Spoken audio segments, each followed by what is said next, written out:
Pope Francis was a messenger of hope, humility, and humanity. He was a transcendent voice for peace, human dignity, and social justice. The Secretary General of the United Nations, one of the many world leaders there reacting to the passing of Pope Francis. Good evening. I'm Aaron Leedy. Ann is off tonight. We have team coverage in just a few minutes of the local reaction to Pope Francis's death, including what happens next. But tonight we're also learning more about the cause of death. The 88-year-old died of a stroke that put him into a coma and led to irreversible heart failure. A rosary prayer was held this evening in St. Peter's Square in Vatican City in memory of Pope Francis. This was the first public commemoration of Francis. Hundreds of people were in attendance and engaged in the prayer. When a pope passes, the Vatican enters a period of mourning, which involves 9 days of prayer and rituals. Tonight, we've also learned President Trump signed an executive order lowering flags at federal and state buildings to half staff in honor of Pope Francis. The president and Pope oftentimes had a contentious relationship, but that didn't stop White House officials and President Trump from praising Francis. They called it a solemn day for Catholics around the world. We love you all. We're with you all. They were with me during the election, as you know, very strongly, and it's just an honor to have the support of the Catholics, and I feel very badly for them because they love the Pope. The president met Pope Francis during his first term. The Pope was known as a champion for migrants and called President Trump's mass deportation plans a disgrace. He also took issue with the plan to build a wall at the southern border, calling it, quote, not Christian. Governor Josh Shapiro has ordered Commonwealth flags on public buildings, state facilities, and grounds across the state to fly at half staff in honor of Pope Francis. Shapiro saying in a statement tonight, Lori and I joined the Catholic community in Pennsylvania and around the world in mourning the passing of Pope Francis.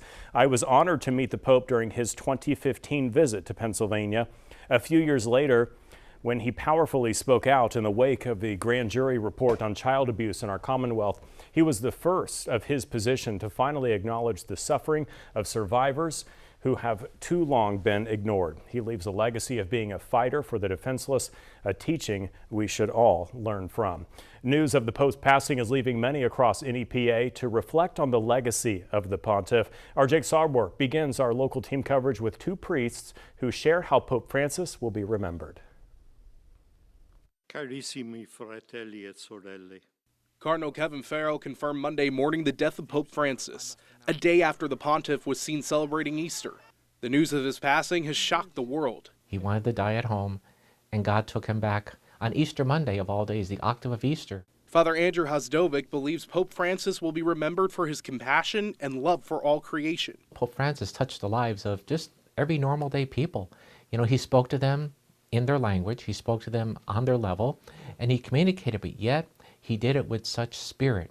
After watching Pope Francis on Easter, Father Hasdovic was reminded of St. John Paul II's final days. He came out and he tried to speak. He was not able to, and he tried to give a blessing, and it was very challenging for him to give a blessing. That immediately struck in my mind when I saw Pope Francis try to do the same thing yesterday. Father Thomas Looney, president of King's College in Wilkes-Barre, also believes the Pope will be remembered for his love of life. He wanted us all to experience the fullness of life that comes through faith in Christ. As president of King's, Father Looney feels Pope Francis was a prime example for younger generations. When they look at someone as humble as Pope Francis, someone who chose the name of Francis after St. Francis of Assisi, and then who lived that life of concern for creation and for the poor and the marginalized, I think that resonates with the hearts of young people today. Not long before the pontiff's death, Father Looney had the chance to meet Pope Francis at the Vatican, a moment he'll never forget. It was at a time when the Pope's health was not good. He was frail. Yet he insisted at the end of the audience to greet every person, to smile at them, to give them a sense of their being welcomed into the heart of his life and into the heart of the church. In Wilkes-Barre, I'm Jake Sarwar, Fox 56 News, 1st at 10. And as mourning continues around the world for the passing of Pope Francis, senior members of the Catholic Church, known as cardinals, are congregating in Rome to prepare for the election of the next pope. Fox 56's Sam Durante is live tonight with more on what happens next. Sam. Aaron, the funeral for the Pope will be held 4 to 6 days after his passing, and the electoral conclave will be held 15 to 20 days following his passing. The conclave is a meeting of all cardinals under the age of 80, eligible to be elected as the next pope. Prior to the conclave, the cardinals will hold general congregations, which are conversations between all cardinals, including the seniores, which are cardinals over the age of 80. Even though they don't have a vote in the conclave, they can oftentimes end up being like kingmakers. So oftentimes they're the cardinals who are best known in Rome. These congregations may be the first time many of these cardinals meet each other face to face. It may be one of the most important aspects of the election process, according to Dr. Daniel Kosecki, Vice President of Mission and Ministry at the University of Scranton. We're not going to see a lot of this because a lot of this will happen behind closed doors in restaurants over some wine and pasta, or in their apartments in Rome and whatnot. 135 cardinals from around the world are eligible to become the next pope. All in the conclave take an oath of secrecy, and all voting is anonymous. They are allowed to leave the Sistine Chapel only to go back and forth to their hotel room. As a matter of fact, they're going to be staying in Casa Santa Marta, which was built by John Paul II precisely for the conclave.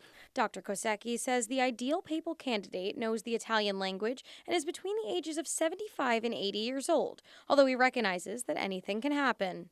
There really isn't a guarantee of what kind of person we're going to, what the style of the person is going to be. The only guarantee that we have is that he will be a person who upholds the Catholic faith, the Catholic doctrine. The conclave will last until a candidate receives 91 votes, but over the last century, no conclave has gone for longer than 5 days. The last two have concluded in 2 days, on the second day, so very quick.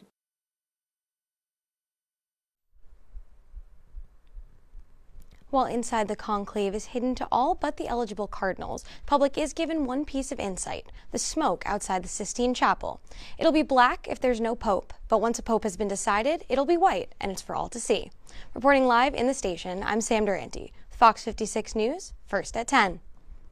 And our coverage of Pope Francis's passing continues on our website, fox56.com. Just click Nation and World under the News tab for the latest stories.